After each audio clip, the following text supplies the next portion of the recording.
Selamat sore dan selamat petang, ketemu lagi bareng gue Bewok dalam WIG, di mana kali ini kita akan membahas kabar seputar gadget selama satu pekan belakangan ini dalam waktu Indonesia bagian gadget. Berita pertama datang dari sebuah brand legendaris, yaitu BlackBerry, yang kabarnya tahun ini akan mengeluarkan smartphone dengan konektivitas 5G. Walaupun sudah berhenti membuat BlackBerry sejak Agustus 2020 lalu, perusahaan TCL asal Cina tersebut kabarnya akan hadir kembali pada tahun ini. Bekerja sama dengan perusahaan startup Onward Mobility dan Fix Mobile, HP BlackBerry yang akan hadir nantinya dibekali dengan sistem operasi Android, keyboard VC QWERTY, dan konektivitas 5G.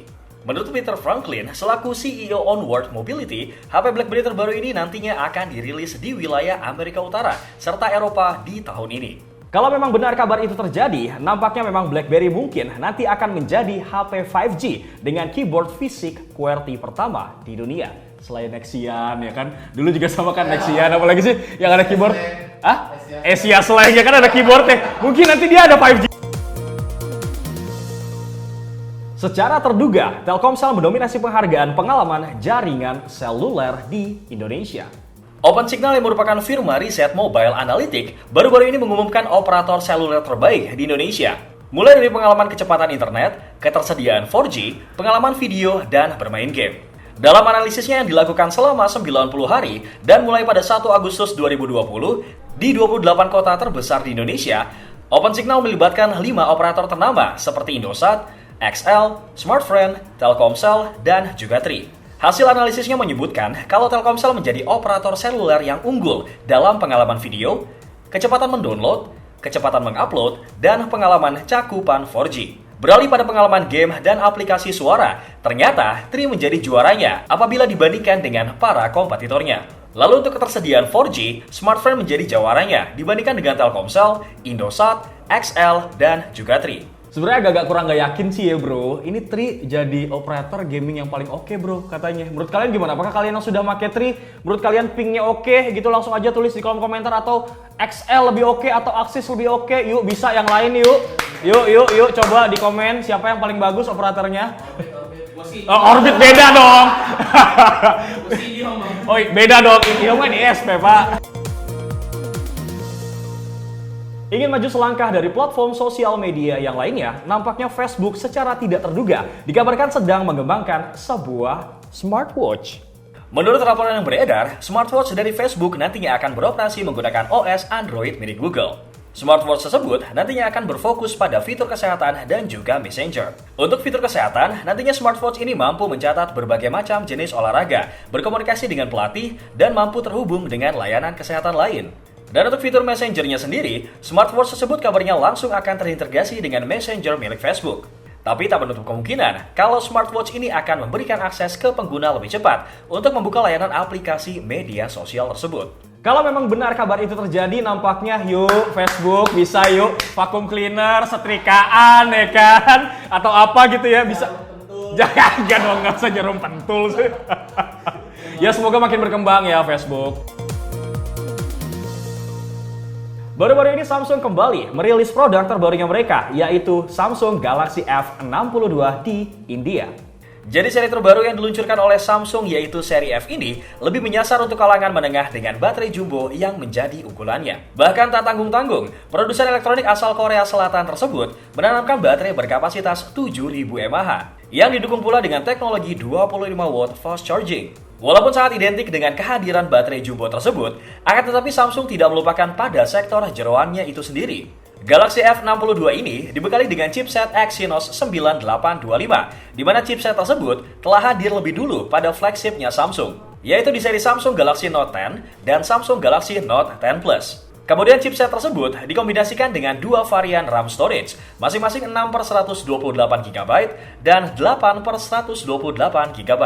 Beralih pada sektor kamera, Samsung membekalinya dengan 4 kamera belakang, dengan konfigurasi kamera utama mencapai 64 megapiksel. Sedangkan untuk kamera depannya sendiri, Galaxy F62 ini dibekali dengan 32 megapiksel selfie kamera. Lalu pada desainnya, HP terbaru dari Samsung ini mengadopsi panel Super AMOLED Plus. berukuran 6,7 inci yang sudah dilapisi dengan kaca pelindung Corning Gorilla Glass 3. Untuk harganya sendiri, Samsung membandrolnya dengan harga Rp23.999 atau berkisar 4,5 juta rupiah untuk varian 6/128 GB. Sedangkan untuk varian 8/128 GB, Samsung membandrolnya dengan harga Rp25.999 atau berkisar 4,9 juta rupiah. Sedangkan untuk penjualannya sendiri di Indonesia, nampaknya gue juga belum tahu ya bro, apakah handphone 4 jutaan ini akan masuk atau tidak, ataukah harganya 4 jutaan atau enggak. Seperti yang lo tahu, biasanya kalau handphone di sana murah, di sini tiba-tiba harganya wow ya kan. Yo, bea cukai pabean yang murah, yo bayar pajaknya yo, biar pada masuk nih handphone ke sini nih. Yo, bea cukai. Spesifikasi HP Realme terbaru yaitu Narzo 30A dan 30 Pro tampaknya sudah mulai tercium di hadapan publik. Melewati beberapa teaser yang telah dipublikasikan, Realme mengkonfirmasi bahwa generasi Narzo selanjutnya akan menjadi HP 5G yang akan banyak digunakan. Untuk masalah spesifikasi, Realme Narzo 30A dikabarkan akan ditopang dengan chipset Helio G85 serta baterai besar 6000 mAh yang didukung dengan teknologi fast charging 18 watt. Pada bagian kameranya, kabarnya HP terbaru ini akan dibekali dengan dual kamera pada bagian belakangnya dengan konfigurasi utama mencapai 13 megapiksel. Sedangkan untuk kamera selfie-nya sendiri, menurut kabar yang beredar, Realme akan membenamkan konfigurasi sebesar 8 megapiksel.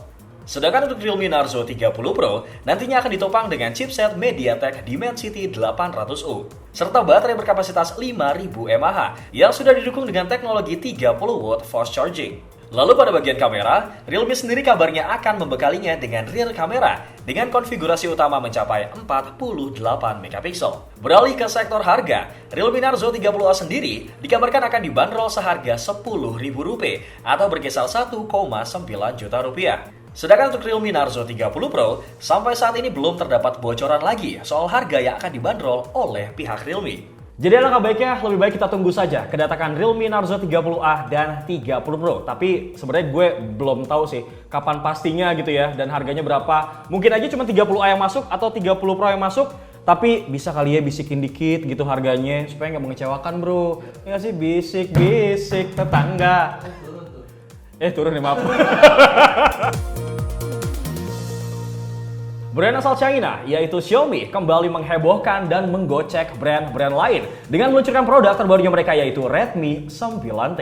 Mengusung tagline Jawaranya Baterai Jumbo, Xiaomi membekali HP terbarunya itu dengan baterai berkapasitas 6000 mAh yang didukung dengan teknologi fast charging 18 watt. Sedangkan pada sektor dapur pacu, Redmi 9T ditenagai oleh chipset Snapdragon 662 yang dikolaborasikan bersama dengan RAM 4GB dan 6GB. Lalu pada bagian belakangnya, Xiaomi sendiri menyematkan 4 kamera dengan masing-masing konfigurasi 48 megapiksel kamera utama, 8 megapiksel kamera ultrawide, 2 megapiksel depth sensor, dan 2 megapiksel kamera makro. Beralih pada bagian layar, Redmi 9T ini memiliki bentang layar seluas 6,53 inci dengan beresolusi Full HD+. Jika kita melihat spesifikasi antara Redmi 9T dan juga Poco M3, kedua HP tersebut memiliki spesifikasi yang hampir sama dan tidak jauh berbeda.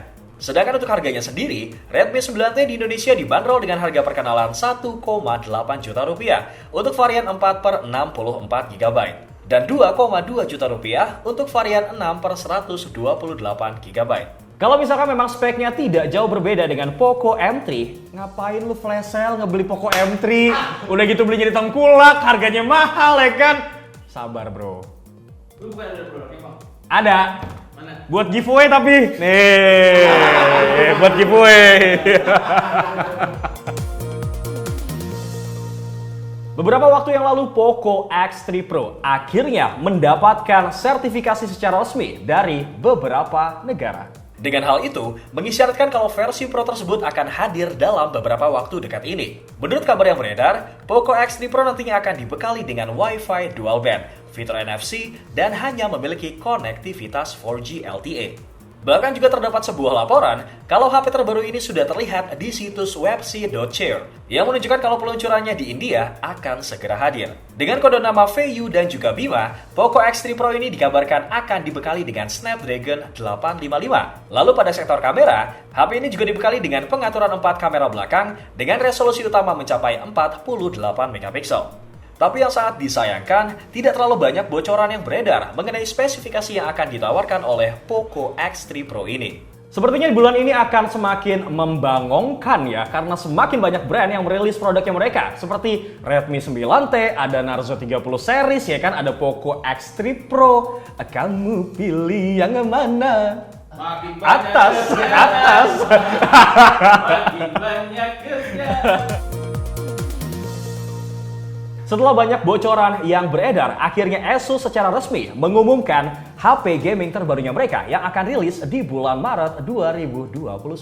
Bukan ROG Phone 4, melainkan pihak Asus langsung mengkonfirmasi kalau HP gaming selanjutnya yang akan hadir pada 10 Maret nanti adalah Asus ROG Phone 5. Selain tanggal peluncurannya, pihak Asus pun membocorkan sedikit spesifikasinya nanti yang akan dipakai oleh HP gaming terbarunya tersebut. Pada segi desain, ilustrasi ROG Phone 5 yang muncul pada otoritas telekomunikasi TENA di China memang sedikit berbeda dari HP ROG Phone sebelumnya. Seperti pada bagian punggung misalnya, logo ikonik ROG yang tersusun pada bagian belakang ini sekarang menggunakan matriks yang terdiri dari titik-titik cahaya, layaknya desain logo yang terdapat pada sejumlah produk gaming Asus lainnya, seperti Lightning Armor Case ROG Phone 3 atau laptop gaming ROG Zephyrus G14. Untuk spesifikasi lainnya, ROG Phone 5 dikabarkan bakal membawa layar berjenis OLED seluas 6,78 inci dengan refresh rate mencapai 144 Hz. Kemungkinan HP gaming terbaru dari Asus ini akan dibekali dengan Snapdragon 888 sesuai dengan tren HP gaming saat ini.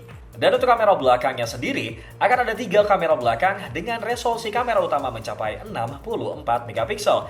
Dan sekarang kita beralih ke sektor baterai. ROG Phone 5 dikabarkan membawa baterai berkapasitas 6000 mAh dengan didukung teknologi 65 watt fast charging.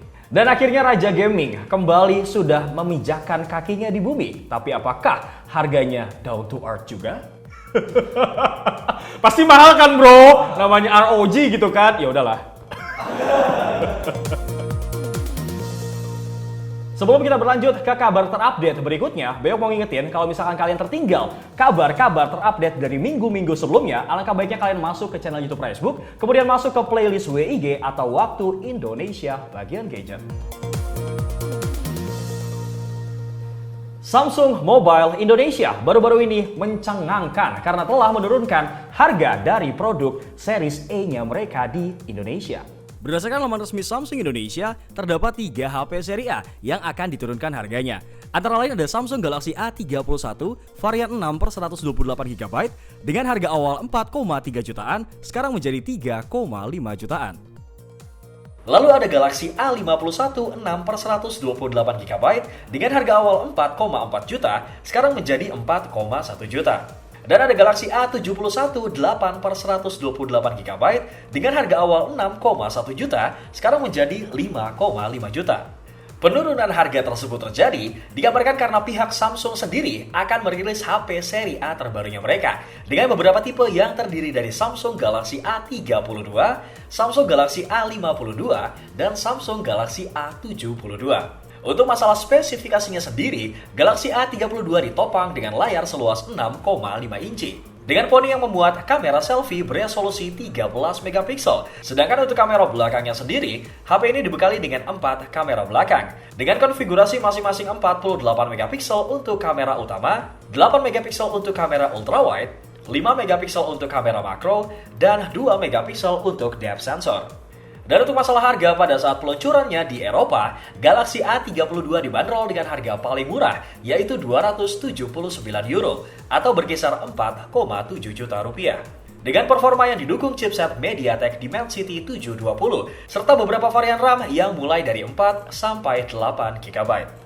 Sedangkan spesifikasi untuk Samsung Galaxy A52 dan Samsung Galaxy A72 masih belum diketahui secara pasti akan didukung dengan jeroan seperti apa, karena masih belum hadir secara resmi di pasaran. Samsung Galaxy A32 aja harganya 4 jutaan. Kemudian A52 gue nggak tahu berapa, A72 gue nggak tahu berapa. Gue agak worry sih, jangan sampai Samsung tertinggal gitu ya. Karena dia secara urutan kemarin udah posisi keempat, brother. Yuk, yang murah Samsung jual handphonenya, Sung. Canda, Sung. Sekian dulu kabar terupdate minggu ini di Waktu Indonesia bagian gadget. Bewok pamit, salam gadget.